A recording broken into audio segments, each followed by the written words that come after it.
бүгүnkү ишибиз мына сиздерге мен урматтуу окуучулар өзү жөнөкөй инсан Адыл Тажибаев алаңарды алып келдим. Бир кол чабып күтүп алды.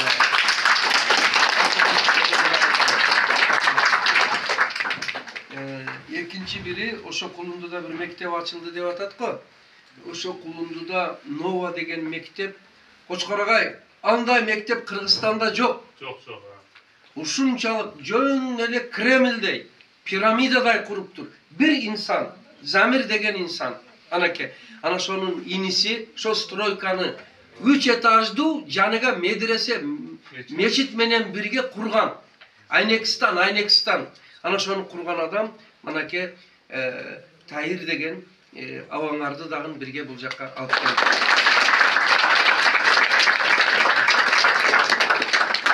Эми урматтуу окуучулар, кече ал жерде өтө чоң жакшы жыйын болду. Эки дүйнө аалымдары келди. Марс Ибраев дегенди мен бир 7 жыл илгери Оштон бул жакка айтсам келип кеткен эди. Ол эки илимдин аалымы болот, Марс Ибраев деген. Ошолор дагы элим барсыңбы, анан ким эле? Адеп Башаты, андан кийин дагы көптөгөн белгилүү инсандар кече келип катышып кетишти. Ошолордун ичинен мына Адыл Тажибаев деген абаңар жөнүндө мен инсан таануу бүгүн өтөбүз. Мен бир 7 минут сүйлөйүм, калганыга анан ошол Адыл агаңарга сөз беребиз. Урматтуу окуучулар, инсан таануунун эрежеси ушундай.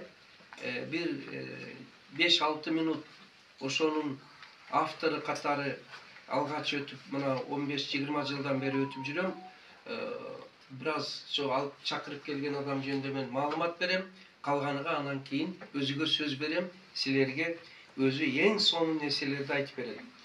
Агаңар Ноокат районунда Чечтөбө айылында туулган. 5 бир тууган болуп, 98 4-5 деген бааларга бүтүп, 90-91 жылдары улуттук гвардия спецназ дейсиңер го. Ана ошол жерде кызмат кылган сержант. О спортсмен, азыркыга чейин буга бир кол чабып коет. Национальный гвардияга кызмат кылыш көпчүлүк балдардын, жигиттердин бул мындай мечта дейт да, эңсеп жүрөт да, качан ушуга биз дагы кырабыз деп. Ана отуруштан өзү маалым, мындай тиктегиле. Андан кийинкиси жөнөкөй жумушчулуктан баштаган, жумушчудан баштап сырт курулуш ишканасынын директоруна чейин жогору повышение көтөрүлгөн. Андан кийин ишкердик кылып, налогду өз учурунда төлөп, мамлекеттин бюджетини байыткандыгы үчүн за укрепление налогового сотрудничества деген медалга ээ болгон. Көпчүлүк адамдар налогдон качып жүрөт. Бул болсо издеп барып төгөт экен да. Анан акыры кой деп туруп ушу медалды бериптир. Манакей мына ушундай добросовестный деп. Мына эми бүткөн окуу жайлары. Кыргыз мамлекеттик университети уста, Каси дейт. Ошону бүткөн. Андан кийин Академия государственного управления при президента Кыргызской республики мамлекеттик башкаруу академия эсептеп тургула. Азыр экинчиси болду. Үчүнчүсү дипломатиялык академияны бүткөн. Үчүнчү болду. Төртүнчүсү Кыргыз мамлекеттик юридика академиясын бүткөн. Дагы кайта бешинчиси азыр докторантурада, дипломатиялык академияда докторантурада окуп, PhD докторлукту коргоо алдында турган. 20-дан ашын өлкөлөрдө болгон. Ошонун ичинде Япония, Сингапур, Малайзия, Америка Кошмо Штаттары, Германия, Франция, Турция жана башка 20-дан артык мамлекет. Мына азыр Сингапурда окутабыз деп атат го. Ошо Сингапурду барып көрүп келген. Малайзия дүйнөнү таң калтырган. Кочкорого угуп атасызбы мени жок? Мына көтүң болсо. Жок, угуп атам. 20-дан ошо бүт дүйнө суктанып аткан Малайзия, Сингапурдун тажрыйбасын барып көрүп келген адам. Андан кийинкиси sportko kızıgıp, anan albatta voleybol, futbol o iştek emes, judo boyunca dağın özünün bir kursu var.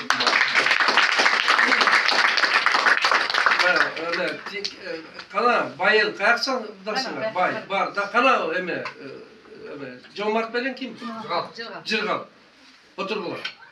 Hazır men şularga tapşırganmın. Muşsebet şularda mı? Dağı başka ballarımızda da kıyım ballar var. Aman urmatlı jigitler. Внимание.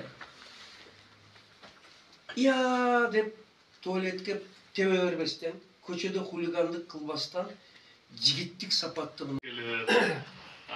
Gapıraga, konoktor, men bugün aябай bir толкундан турам да. Aябай bir sүйүнүп, толкунданып, мен негизи өзүм ошол айылында нокат жакта мектептерге ушундай окуучулар менен жолугуп турабыз. Анан бирок силердин алдыңарда мындай өзгөчө бир толкундануу болот экен, баары бир эме гимназия, ага тем более агайдын гимназиясы болгондон кийин анан силердин көңүл буруңар, вниманияңар мен киргенде эле байкадым да. Башкача, аябай башкача. Анан мен жөнүндө агай айтты. Аябай агайдын көп эметем, айтпаң десем болбой, айта берет. Каяка барсам эле ушул нерселерди айта берет.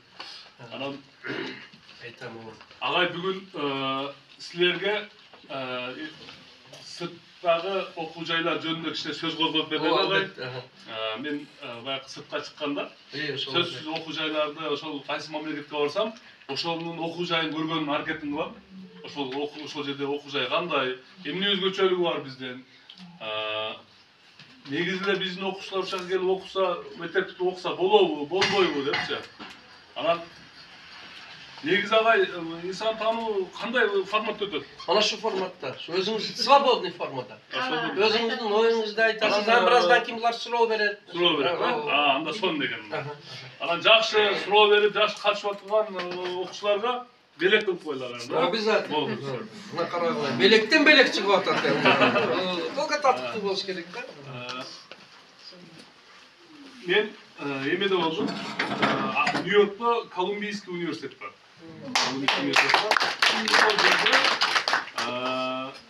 Ошол жерде барып, кирип, көрүп, кызыгып, кандай окуу болот, эмне болот көрүп чыктым да, анан бир местага 67.000 претендент бар экен.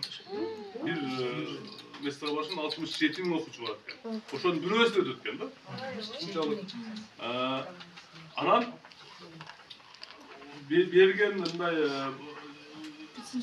системасы, башкасы өзгөчө. Мына жерге отурун. Жаш кен. Бар, жакшы, майлы. Ушундай бир тарыхы, ал жерде бүтүп кеткен окуучулар, мисалы Барак Обама ошол жерде бүтүп тургай. Президент. Бир мындай бир суктандырат да, суктандырат. Анан ойлойсуң, эмне үчүн бизден барып окуса болбойт? Эмне үчүн? Же биз башкача окуучубузбу, же биз башкачабыз жок. Анан Стэнфордко бардым. Стэнфордтагы алдыңкы бир 5 болушула 10дун эмесинде болуш керек.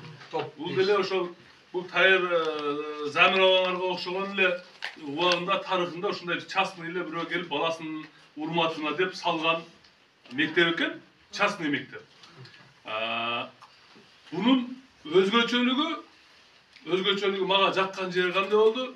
Ошол бүтүрүүчүлөр капырага окшогон эми баягы окуучулар менен баягы мамиле кылган проректор болгон экен да. Ошого келип анан айтыштым. Агай, ушундай бир университеттен чыккандар бир мындай бир ишканаларды чогултпайлыбы деп идея коюшту да.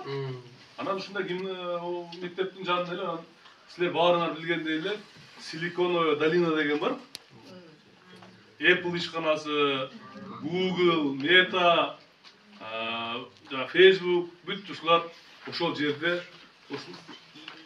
ишкананы ошол бүтүнчүлөр уюштурган экен. Бүгүнкү күндө эң алдыңкы ишканалар ошол университеттин бүтүнчүлөрүн күткөн да. Даже керек болсо ошол Гарварддын президенти ошол Стэнфордду бүтүп барган бала экен. Ошого биз мен ойлойм буюрса келечекте ошол гимназиянын балдары ошол жерлерге барасыздар буюрса. Ошол жерлерге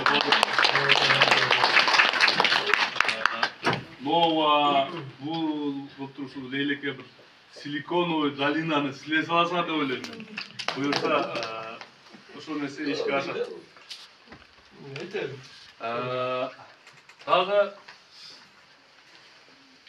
сырттагы окуу жайлар анан Германияга бардым агай. Германияда дагы система аябай башка. Эми бай окуучунун окуганына эле карайт экен.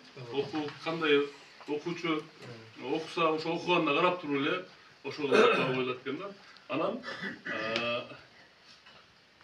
ошондой агай. Дагы эмне жөнүндө айтып берейин агай. Ошо мектептери, окушка мамилеси, сабактары, лекциялары, адамдардын менталитети бар да Адылбек секин чыгар. Мисалы, ал жерде именно Германияда англис тилине кылышпайт экен, көбүнчө ушул немис тилинде экен да. Өтө эле немис тилинде өтөт экен.